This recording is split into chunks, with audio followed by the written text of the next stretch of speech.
Household Tales 1 PDF.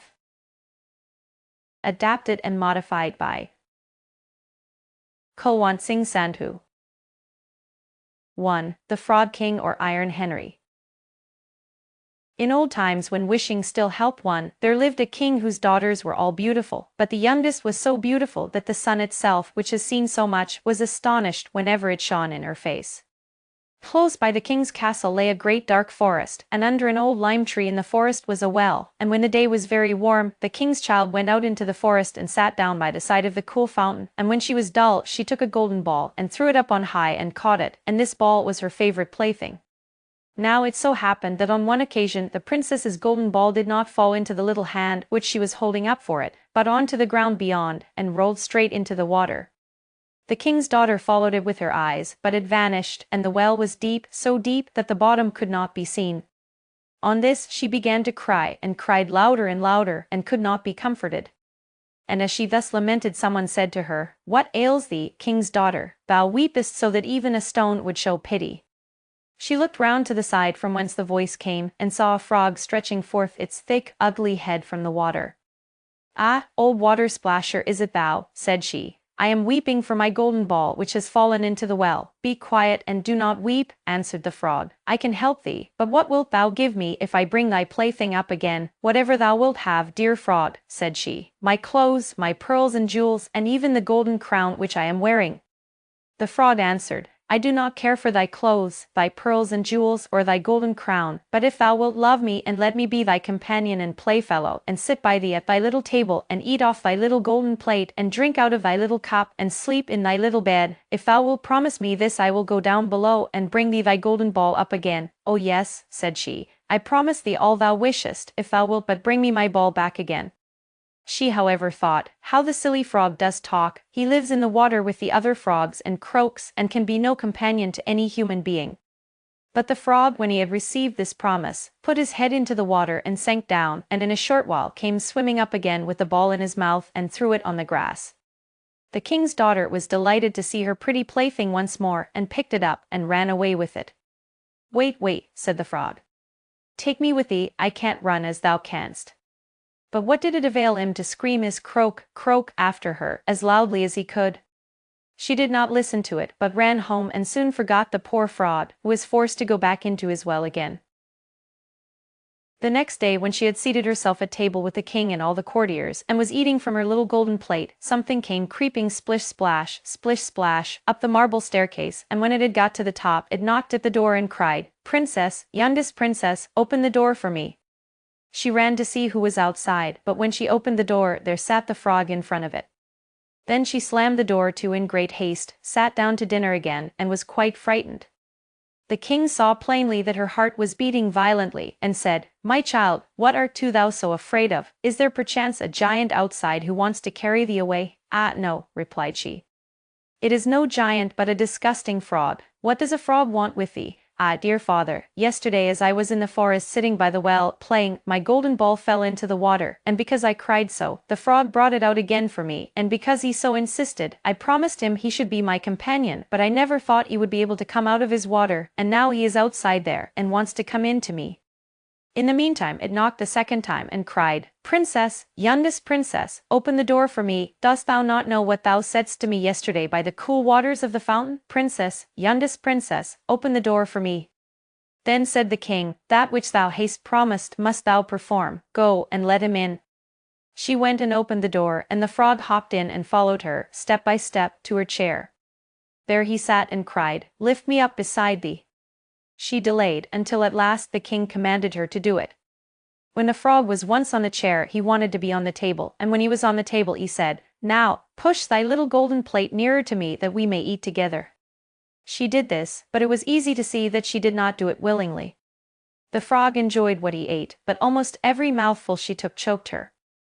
At length he said, "I have eaten and am satisfied, now I am tired. Carry me into thy little room and make thy little silken bed ready, and we will both lie down and go to sleep." The king's daughter began to cry, for she was afraid of the cold frog which she did not like to touch, and which was now to sleep in her pretty, clean little bed. But the king grew angry and said, "He who helped thee when thou wert in trouble ought not afterwards to be despised by thee." So she took hold of the frog with 2 fingers, carried him upstairs and put him in a corner. But when she was in bed, he crept to her and said, I am tired, I want to sleep as well as thou, lift me up or I will tell thy father. Then she was terribly angry, and took him up and threw him with all her might against the wall. Now thou wilt be quiet, odious fraud, said she. But when he fell down, he was no fraud but a king's son with beautiful kind eyes.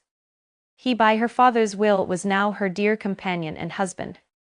Then he told her how he had been bewitched by a wicked witch, and how no one could have delivered him from the well but herself, and that tomorrow they would go together into his kingdom. Then they went to sleep, and next morning when the sun awoke them, a carriage came driving up with 8 white horses which had white ostrich feathers on their heads and were harnessed with golden chains, and behind stood the young king's servant Faithful Henry. Faithful Henry had been so unhappy when his master was changed into a frog, that he had caused 3 iron bands to be laid round his heart, lest it should burst with grief and sadness. The carriage was to conduct the young king into his kingdom. Faithful Henry helped them both in, and placed himself behind again, and was full of joy because of this deliverance. And when they had driven a part of the way, the king's son heard a cracking behind him as if something had broken. So he turned round and cried, Henry, the carriage is breaking, free. No, master, it is not the carriage, it is a band from my heart which was put there in my great pain when you were a frog and imprisoned in the well.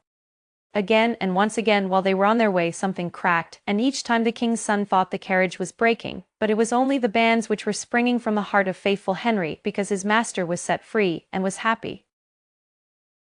2. The Cat and the Mouse in Partnership.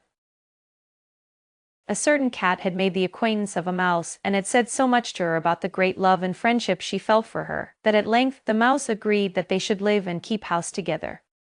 But we must make a provision for winter, or else we shall suffer from hunger, said the cat, and you, little mouse, cannot venture everywhere, or you will be caught in a trap some day. The good advice was followed, and a pot of fat was bought, but they did not know where to put it. At length, after much consideration, the cat said, I know no place where it will be better stored up than in the church, for no one dares take anything away from there. We will set it beneath the altar, and not touch it until we are really in need of it. So the pot was placed in safety, but it was not long before the cat had a great yearning for it, and said to the mouse, I want to tell you something, little mouse. My cousin has brought a little son into the world and has asked me to be his godmother. He is white with brown spots, and I am to hold him over the font at the christening. Let me go out today, and you look after the house by yourself. Yes, yes, answered the mouse, by all means go, and if you get anything very good, think of me. I should like a drop of sweet red christening wine too. All this, however, was untrue. The cat had no cousin, and had not been asked to be the godmother. She went straight to the church, stole to the pot of fat, began to lick at it, and licked the top of the fat off. Then she took a walk upon the roofs of the town, looked out for opportunities, and then stretched herself in the sun and licked her lips whenever she thought of the pot of fat, and not until it was evening did she return home. Well, here you are again, said the mouse. No doubt you have had a merry day. All went off well, answered the cat. What name did they give the child? Top off, said the cat quite coolly. Top off, cried the mouse, that is a very odd and uncommon name. Is it a usual one in your family? What does it signify, said the cat. It is no worse than Crumb Stealer, as your godchildren are called. Before long, the cat was seized by another fit of longing.